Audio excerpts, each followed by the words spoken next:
Et c'est YouTube et aujourd'hui on va parler de iOS 13 et de comment l'installer sur iPad Pro ou iPad normal. Alors vous allez voir, c'est extrêmement simple. Tout d'abord, vous allez sur Safari ou sur Chrome ou n'importe quoi et vous allez sur beta.apple.com, voilà le truc de Beta Apple. Et là, ils vont demander de vous inscrire. Vous vous inscrivez, vous mettant, voilà, je m'inscris. Vous mettez vos identifiants Apple, donc c'est votre adresse mail et ensuite votre mot de passe. Et ensuite, ça va vous donner une sorte de notification sur vos réglages. Vous allez aller ici, vous allez dans Général, mise à jour logiciel et vous arrivez et on va voir directement marqué iPadOS 13. Vous voyez, c'est extrêmement simple, extrêmement rapide parce que c'est une bêta ouverte, mais voilà, il faut s'inscrire sur le site d'Apple et tout ça et des gens ne savent pas comment faire. Et ensuite, vous téléchargez. Alors là, je viens de voir qu'il y a la version 3 de la bêta qui vient de sortir. Je vais la tester tout de suite.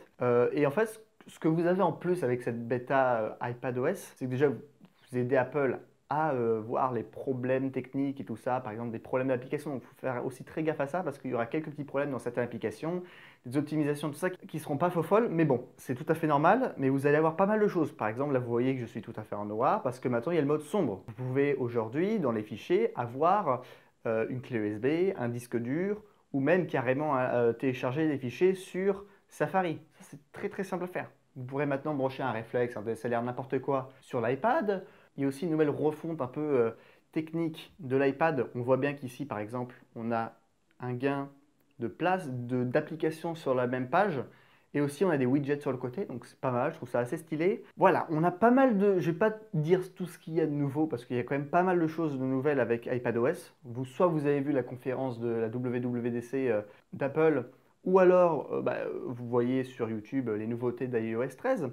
Mais c'est vrai qu'il y en a quelques-unes qui sont très intéressantes. Par exemple, il y a des gestes nouveaux pour effacer, copier un texte, tout ça. La diminution de la latence de l'Apple Pencil qui passe, je crois, de 20 millisecondes à 9 millisecondes, donc c'est encore plus rapide. On a vraiment des nouvelles performances, les applications sont beaucoup moins lourdes, les mises à jour sont beaucoup moins lourdes, et donc ça permet en fait d'alléger ce qu'on a sur l'iPad.